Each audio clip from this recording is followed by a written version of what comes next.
Hello students, good morning. कैसे हो आप सब? अच्छे हो ना बच्चों? बच्चों में मेरे घर पर एक ऐसी घटना बन गई थी, इसके लिए मैं आपको वीडियो नहीं भेज पा रही थी और उसके विधि बाकी थी, इसीलिए सैटरडे मैंने वीडियो अपलोड किया था पर वीडियो अपलोड नहीं हो पा रहा था, इसलिए आज मैं आपको ये वीडियो भेज रही हूँ। ओके बच्चों, चलो आज हम हिंदी में चैप्टर नंबर 6 है भरत, उसके बारे में जानेंगे। बराबर है, तो चलो शुरुआत कर देते हैं। ये चैप्टर के लेखक है राजा लक्ष्मण सिंह। बराबर है, आपको पूछा जाए कि भरत एकाकी का लेखक कौन है, तो राजा लक्ष्मण सिंह। चलो उनके बारे में कुछ जानते हैं। 1926 में आगरा में जन्मे राजा लक्ष्मण सिंह हिंदी, संस्कृत, अंग्रेजी, फारसी, बंगला और अरबी भाषा भली भांति जानते थे। इनकी अनेक पुस्तकों का अंग्रेजी और हिंदी में अनुवाद हुआ है। कालिदास के अभिज्ञान, शकुंतलम, मेघदूत और रघुवंश, आप सभी ने ये पुस्तक के नाम जाने ही होंगे, बराबर सुने होंगे। ये हिंदी के अनुवाद पर इन्हें पुरस्कार दिया गया था। बराबर है, राजा लक्ष्मण सिंह को ये जो पुस्तक है कालिदास के अभिज्ञान, शाकुंतलम, मेघदूत और रघुवंश, इनके हिंदी अनुवाद के पर इन्हें पुरस्कार दिया गया था। कालिदास द्वारा लिखित मूल नाटक अभिज्ञान शाकुंतलम का हिंदी में अनुवाद राजा लक्ष्मण सिंह ने किया था। प्रस्तुत पाठ उसी नाटक का एक अंश है। वो जो नाटक था उनका एक अंश ये भरत एकाकी है, वो उनमें से लिया गया है। ऋषि कण्व के आश्रम में शकुंतला का पुत्र भरत, बराबर है, ऋषि कण्व के आश्रम में शकुंतला का पुत्र भरत एक सिंह शावक के साथ खेल रहा है। शावक क्या कि सिंह का बच्चा होता है, उसे क्या बोलते हैं? शावक। तो के आश्रम में रहने वाली 2 तपस्विनियां बालक को रोकने का प्रयत्न कर रही हैं। राजा दुष्यंत छुपकर इस मनोहर दृश्य का आनंद ले रहे हैं। राजा दुष्यंत है, ये दृश्य देख रहे हैं छुपकर और ये दृश्य का आनंद ले रहे थे। बालक के प्रति सहज आकर्षण से वे रोमांचित हैं। उनसे रहा नहीं गया और वे बालक के पास पहुंच गए। उसे गोद में उठाकर प्यार किया। वे सोचने लगे, काश यह बालक मेरा पुत्र होता। उनको एक विचार आता है उन्हें देखकर कि कितना प्यारा बच्चा है, और वो बच्चे को उन्होंने गोद में उठाकर प्यार किया और वो मन में ही सोचते हैं कि काश यह बालक मेरा पुत्र होता। दोनों तपस्विनियों की बातचीत से उन्हें पता चला कि यह बालक उन्हीं का पुत्र है। यह जानकर वे खुशी से झूम उठे। तो चलो बच्चों, हम इस चैप्टर की शुरुआत कर देते हैं। बराबर है, यहाँ पात्र एक नाट्य स्वरूप में एकाकी प्रस्तुत की गई है। बराबर है बच्चों, चलो इनमें कितने पात्र हैं? तो कि एक बालक भरत, तपस्विनी पहली और तपस्विनी दूसरी, 2 तपस्विनी हैं। बराबर है, और राजा दुष्यंत, ये दुष्यंत है वो राजा है। बराबर है, और तपस्विनी यानी कि तप करने वाली जो स्त्री होती है वो पहले और दूसरी यानी कि 2 है। बराबर है, चलो तो अब हम बातें कम करते शुरुआत कर देते हैं। बराबर है, चलो दृश्य। एक बालक सिंह के बच्चे को घसीटते हुए लाता है और 2 तपस्विनियां उसे रोकती हुई आती हैं। राजा दुष्यंत पेड़ की ओट से उन्हें देख रहे हैं। बराबर है, तपस्विनी यानी कि तप करने वाली स्त्री है।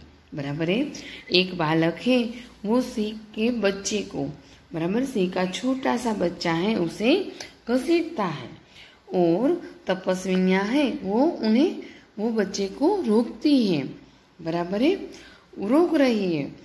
और राजा दुष्यंत है वो पेड़ की ओट से यानी कि पेड़ के पीछे का भाग जो होता है वहां से उन्हें देख रहे हैं।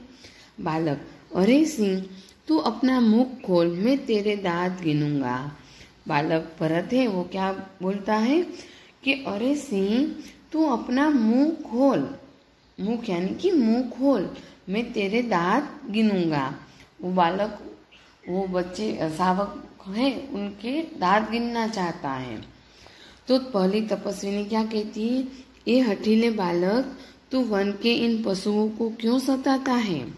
बराबर है, वो तपस्विनी है पहली, वो क्या कहता है इस बालक को, अरे हठीले बालक, बराबर है, हठीला यानी कि जिद्दी, अरे जिद्दी बालक तू वन के, जो वन में पशु होते हैं उन्हें तू क्यों सताता है, क्यों परेशान करता है।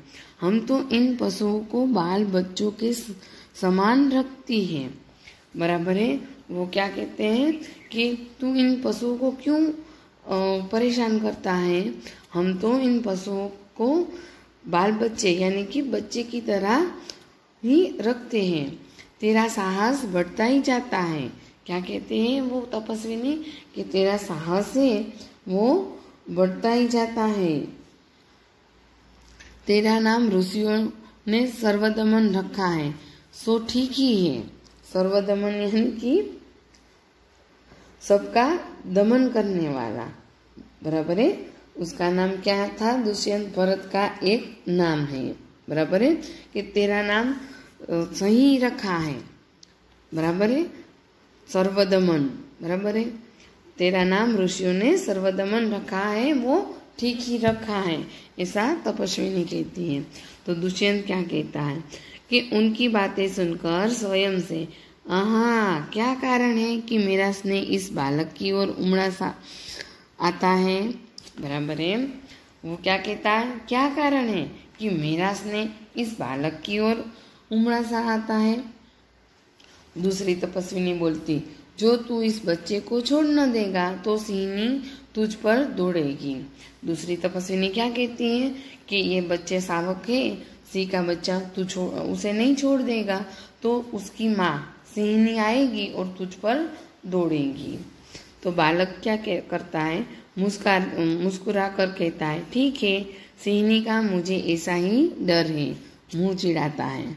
बराबर है, तो क्या कहता है, हाँ कोई बात नहीं, ठीक है, ये सिंहनी का मुझे ऐसा ही डर है, वो मुंह चिढ़ाता है। देखो कैसा प्यारा बच्चा है बच्चों। तो बालक दुष्यंत है राजा, वो आश्चर्य से, यह बालक अवश्य किसी तेजस्वी वीर का पुत्र है, इसका मुख अग्नि के समान दमक रहा है। वो राजा है, वो ये बालक को देख रहा है और वो मन में सोचता है कि जरूर यह बालक किसी तेजस्वी वीर का पुत्र है, इसका मुख वो अग्नि के समान दमक रहा है, यानी कि उसका मुख है वो चमक रहा है, उसके मुख पर चमक है, अजब सी चमक है, यानी कि ये जरूर किसी तेजस्वी वीर का पुत्र है। पहली तपस्विनी, हे प्यारे बालक, सिंह के बच्चे को छोड़ दे, मैं तुझे खिलौना दूंगी। वो पहली तपस्विनी है, वो ये बच्चे को क्या समझाती है कि तू ये क्या कहती है कि हे प्यारे बालक, तू ये बच्चे को छोड़ दे तो मैं तुझे एक अच्छा सा खिलौना दूंगी। तो बालक क्या कहता है, हाथ पसार कर पहले खिलौना दे दो, लाओ कहाँ है। वो बालक है, वो क्या कहता है कि लाओ पहले मुझे खिलौना दे दो, फिर जाओ वो लेके आओ, पहले खिलौना दे दो, लाओ कहाँ है। ऐसा वो बच्चा है, वो तपस्विनी है, उसे कहता है। दुष्यंत दूर से बालक की हथेली को देखकर स्वयं से, आहा इसके हाथ में चक्रवर्तिया के लक्षण हैं।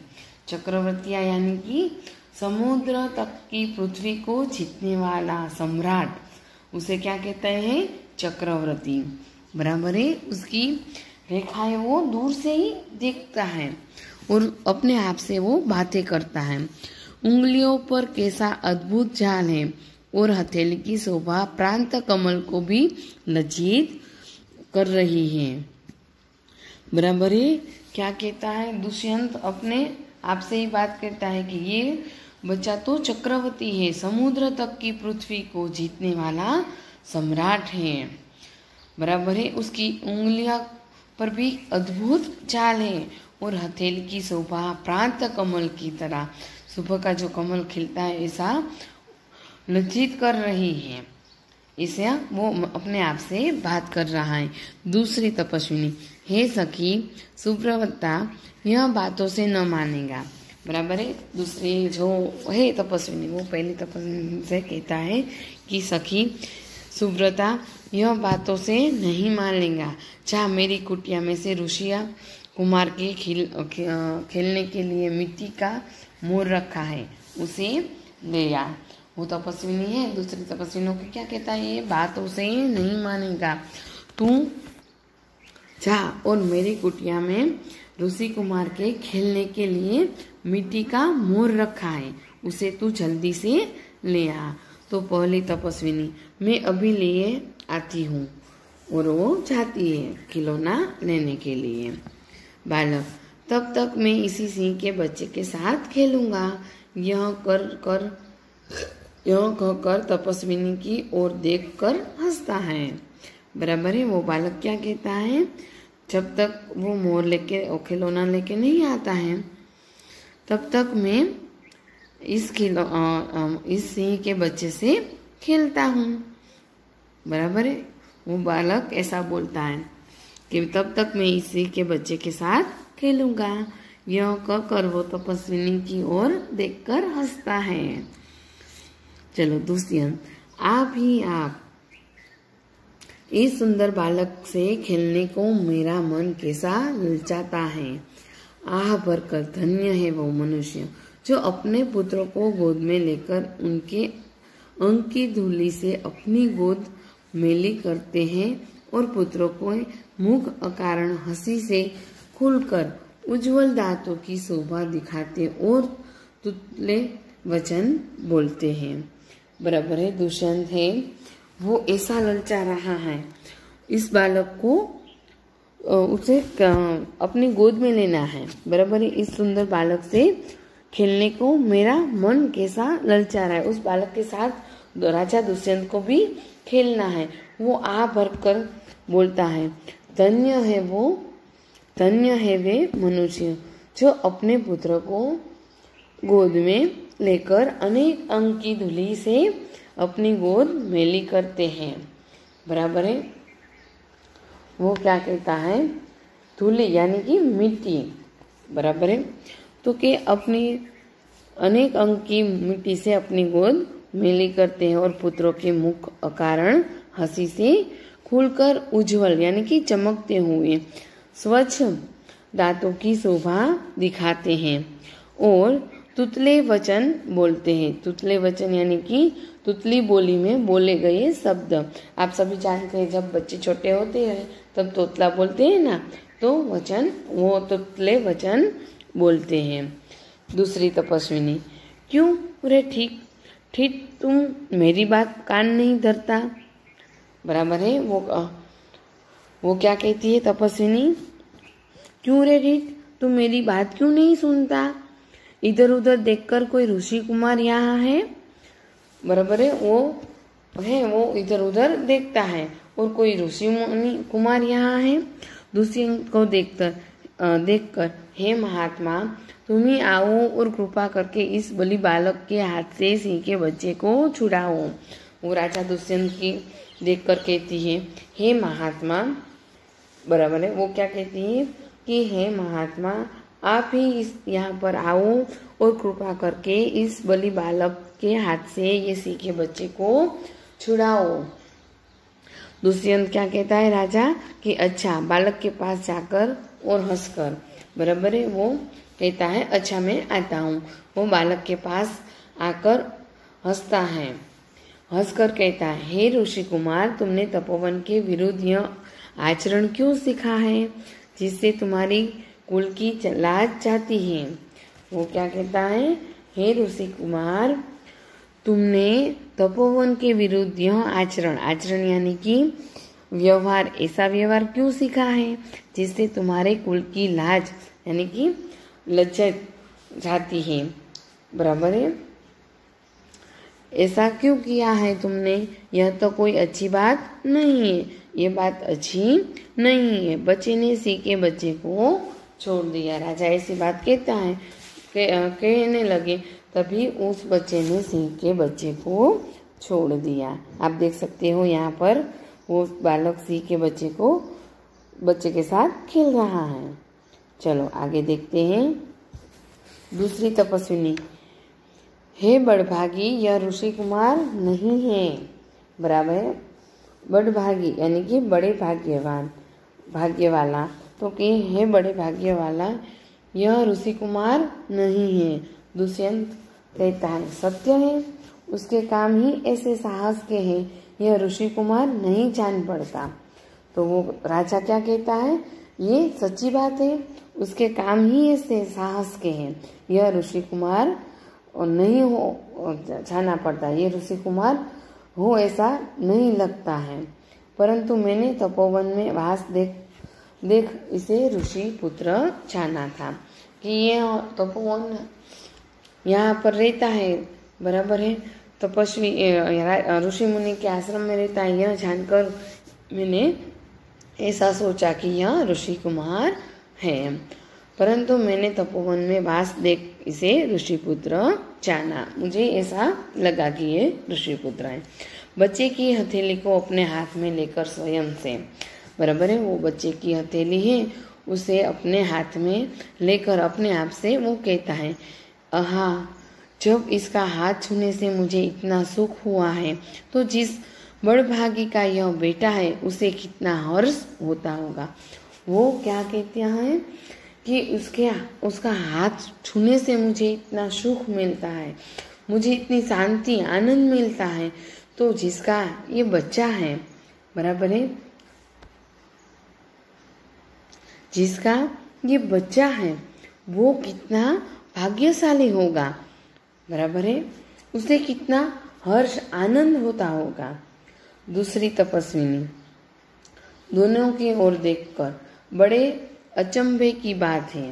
बराबर है। वो दूसरी जो तपस्विनी है वो दोनों की ओर देखती है और बड़े आश्चर्य से, अचंभा यानी आश्चर्य से देखती है।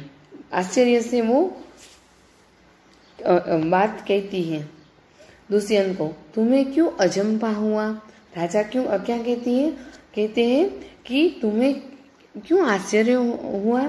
तो दूसरी तपस्विनी कहती है, इसलिए हुआ कि इस बालक की ओर तुम्हारी सूरत बहुत मिलती है और तुम्हें जाने बिना भी इसने तुम्हारी बात मान ली। बराबर है। दूसरी तपस्विनी क्या कहती है कि इसकी शकल तुम्हारी शकल से मिलती है, आपकी शकल से, और तुम्हें वो जानता भी नहीं है, पहचानता भी नहीं है, फिर भी तुम्हारी बात उसने कैसे तुरंत ही मान ली। तो दूसरे राजा है वो बोलता है, बच्चे को गोद में उठाकर, हे तपस्विनी, जो यह ऋषि कुमार नहीं है तो किस वंश का ये है? राजा दुष्यंत है वो बच्चे को गोद में उठाता है और वो कहता है, हे तपस्विनी, जो यह ऋषि कुमार नहीं है तो किस वंश का है? बराबर है। वो क्या कहता है राजा कि ये ऋषि कुमार नहीं है तो ये किस वंश का है? तो दूसरी तपस्विनी कहती है, यह पुरुवंशी है, यानी कि पुरु यानी कि नाम के राजा के कुल का। राजा दुष्यंत पुरुवंशी है। बराबर है। तो दुष्यंत कहता है, स्वयं से, इसीलिए इसकी सूरत मुझसे मिलती है। वो अपने आप से कहता है कि इसीलिए इसकी सूरत है वो मुझसे मिलती है। बच्चे को गोद से उतारकर पुरुवंशियों में यह रीति को निश्चित है कि युवा अवस्था में वे महलों में रहकर पृथ्वी की रक्षा और पालन करते हैं और वृद्धावस्था आने पर वन में जितेंद्रिय तपस्वियों के आश्रम में वृक्षों के नीचे कुटीर बनाकर रहते हैं। देवता जैसी शक्ति वाला यह निडर और असाधारण बालक मनुष्य का पुत्र भला किस प्रकार होगा? बराबर है। वो दुष्यंत राजा अपने आप से बात करता है। वो बच्चे को गोद से उतार कर कहते हैं कि पूरी वंशियों में यह रीति तो निश्चित है, बराबर है। और वो कहते हैं कि वो रीति निश्चित है कि युवा अवस्था में वे महलों में रहते हैं और पृथ्वी की रक्षा और पालन करते हैं, और वृद्धावस्था यानी कि बुढ़ापा आने पर वह वन में जितेंद्र यानी कि इंद्रियों का जीतने वाला, बराबर है, तपस्वियों जो जितेंद्र यानी कि इंद्रियों को जीतने वाला तपस्वियों के आश्रम में वृक्षों के नीचे, बराबर है, कुटी यानी कि झोपड़ी बनाकर रहते हैं। और देवता जैसी शक्ति वाला यह निडर और असाधारण बालक मनुष्य का पुत्र भला किस प्रकार होगा, ऐसा वो अपने आप से बात करते हैं। दूसरी तपस्विनी, हे परदेसी, तेरा यह संदेह तब मिट जाएगा जब तू जान लेगा कि इस बालक की माँ मेनका नामक एक अप्सरा की बेटी है। क्या कहती है दूसरी तपस्विनी कि हे परदेसी, परदेसी यानी कि दूसरे देश का, बराबर है, वो परदेसी यानी कि दूसरे देश का, तेरा यह संदेह तब भी मिट जाएगा जब तू जानेगा कि इसकी माँ है वो एक अप्सरा है। अप्सरा यानी कि देवलोक में रहने वाली स्त्री, बराबर है। उसका नाम क्या है? बालक की माँ मेनका जो एक अप्सरा है, वो ये अप्सरा की बेटी, उसकी सॉरी, जब तो ये जान लेगा कि इस बालक की माँ मेनका नामक एक अप्सरा की बेटी है, उसी के प्रताप से इसका जन्म देव पितर के इस तपोवन में हुआ है। देव पितर यानी कि देव और पूर्वजों, बराबर है, इसका जन्म इस तपोवन में हुआ। दुष्यंत, मन में यह तो बड़े आनंद,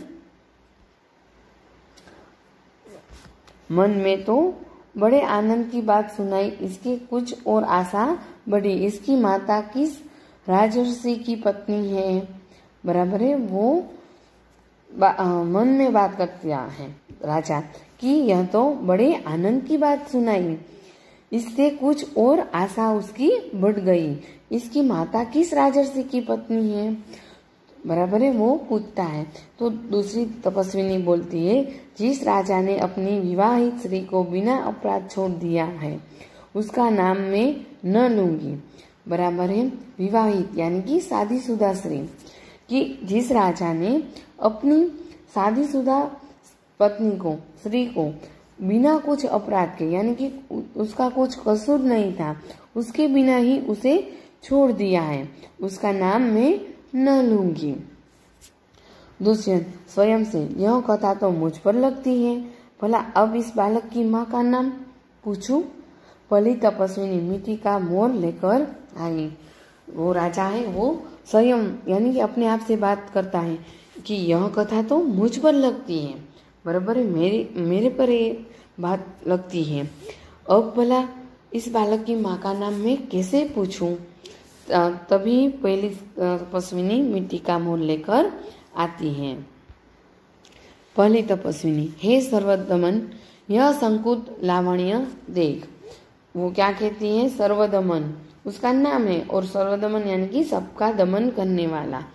वो तपस्विनी क्या कहती है? सर्वदमन, यह संकुत लावण्य देख। संकुल लावण्य यानी कि पक्षी का सौंदर्य, वो मोर लेकर आती है ना, उसे देख। बालक बड़े चाव से देखकर, कहाँ है संकुतला? मेरी माता, बराबर है। वो क्या कहता है? बालक बड़े चाव से देखकर, बराबर है, वो बड़े आसान से देखता है और कहता है कि कहाँ है संकुतला? मेरी माता, बराबर है। दूसरी तपस्विनी हंसती हुई, यहाँ तेरी माता नहीं है, तुम इस नाम से धोखा खा गए सर्वदमन। मैंने तो कहा था मिट्टी के मोर को देखो, बराबर है। वो तपस्विनी क्या कहती है हंसते हुए कि यहाँ तेरी माता नहीं है, तुम इस नाम से धोखा खा गए सर्वदमन। मैंने तो ऐसा कहा कि तुम इस मिट्टी के मोर को देखो और खेलो। दुष्यंत स्वयं से, इसकी माँ मेरी ही प्यारी शकुंतला है या इस नाम की कोई दूसरी स्त्री है? यह वृतांत मुझे ऐसे व्याकुल करता है जैसे मृग तृष्णा प्यासे हिरण को व्याकुल करती है। बराबर है, वो राजा है, वो बेचैन हो रहे हैं। दुष्यंत अपने आप से बात करते हैं कि इसकी माँ मेरी ही प्यारी शकुंतला है, मेरी पत्नी है या इस नाम की कोई दूसरी स्त्री है? यह वृतांत, बराबर है, वो वृतांत यानी कि यह वर्णन, ये घटना मुझे व्याकुल कर देती है जैसे कि मृग तृष्णा प्यासे हिरण को व्याकुल करती है। मृग तृष्णा यानी कि तेज धूप में चमकती रेत को पानी समझना, बराबर है, ऐसा मुझे व्याकुल कर देती है। बराबर है। तब बालक खुश होकर, मुझे यह मोर बहुत अच्छा लगता है, खिलौना ले लेता है। बराबर है, बालक है वो खुश हो जाता है और उसे वो मोर है वो बहुत ही अच्छा लगता है और वो खिलौना अपने पास ले लेता है। पहली तपस्विनी।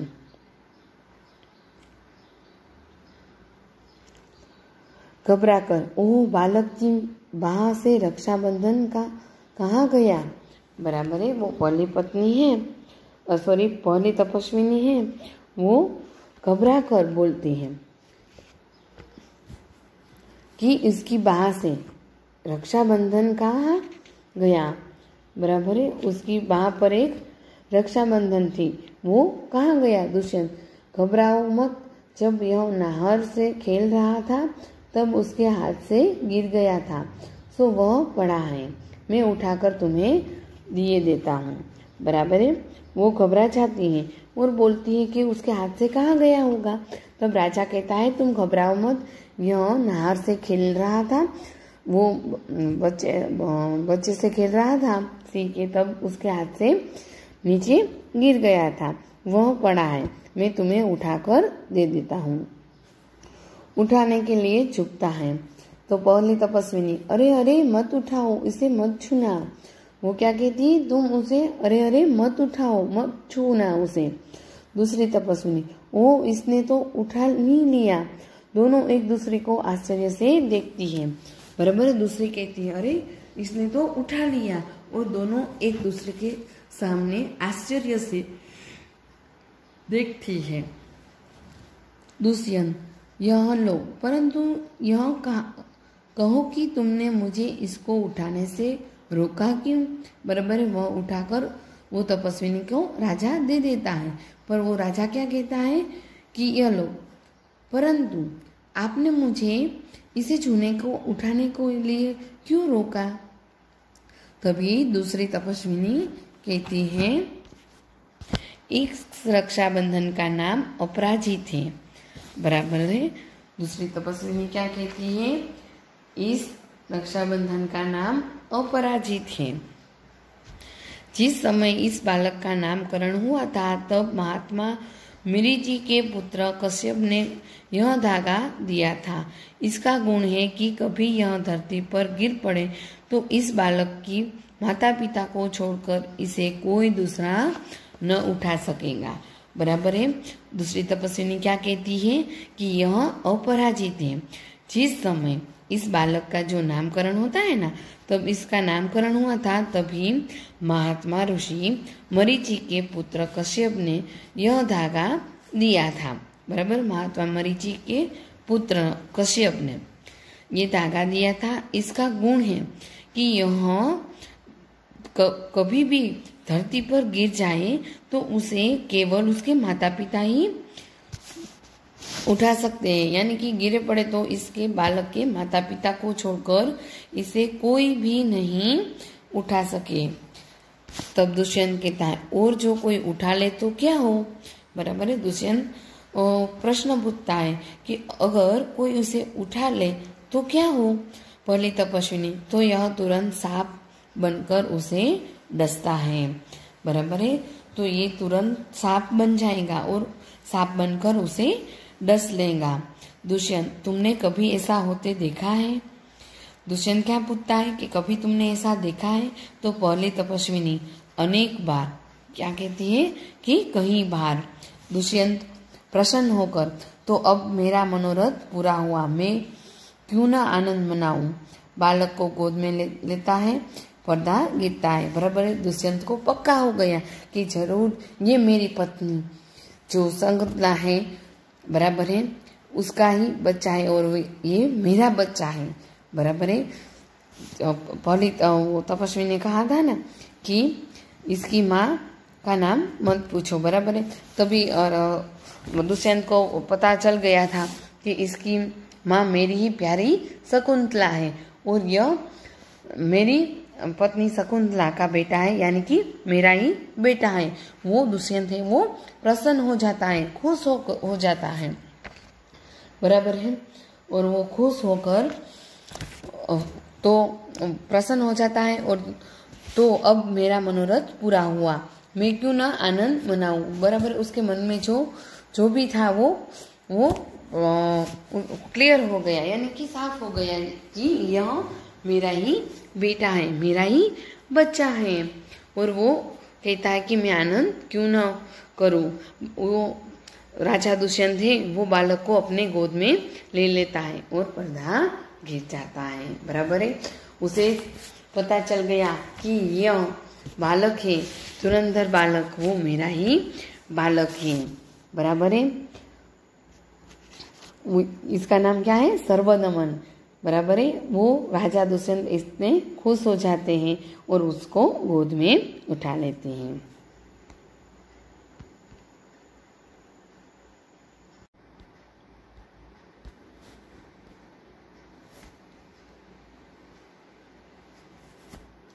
बराबर है। तो यहाँ पर इकाई पूरी होती है। बराबर है। और पर्दा गिर जाता है, यानी कि यहाँ पर पूरा हो जाता है। चलो आगे हम देखते हैं शब्दार्थ। तपस्विनी, तपस्विनी यानी कि तप करने वाली स्त्री। अचंभा यानी कि हैरानी। हटीला यानी कि जिद्दी। सर्वदमन यानी कि सबका दमन करने वाला, राजा दुष्यंत का पुत्र भरत। बराबर है। सर्वदमन यानी कि सबका दमन करने वाला। उज्जवल यानी कि चमका हुआ। स्वच्छ। चक्रवर्ती यानी कि सम्राट, समुद्र तक पृथ्वी को जीतने वाला। તૂતલે વચન यानी कि अटपटे शब्द, આપણે ગુજરાતીમાં કહીએ છીએ ને કે તોતડું બોલે છે એ। ઢીઠ यानी कि जिद्दी। आचरण यानी कि व्यवहार। बड़भागी यानी कि बड़े भाग्य वाला। कुल तो वंश। वृद्धावस्था तो यानी बुढ़ापा। जितेंद्रिय यानी कि जिसने अपनी इंद्रियों को जीत लिया हो। नाहर यानी कि शेर, सिंह। देवपितर तो देव और पूर्वज। विवाहिता यानी कि शादीशुदा स्त्री। परदेसी यानी कि दूसरे देश का। शकुंतलावण्य यानी कि मिट्टी का सौंदर्य। वृतांत यानी कि वर्णन, हाल। मनोरथ यानी कि मन की कामना, इच्छा। ओट यानी कि आड़, अवरोध। ओके बच्चों, तो आज आपको होमवर्क में मैं आपको इस चैप्टर की PDF भेज दूंगी, तो आपको अच्छे राइटिंग करके असाइनमेंट फिलअप करना है। बराबर है बच्चों। तो मैं यहाँ पर अपना वीडियो पूरा करती हूँ। आपको कुछ समझ में ना आए तो आप मुझे पूछ सकते हो। ओके बच्चों, आज आपको होमवर्क में यह चैप्टर असाइनमेंट में कंप्लीट करना है। ओके, बाय बच्चों।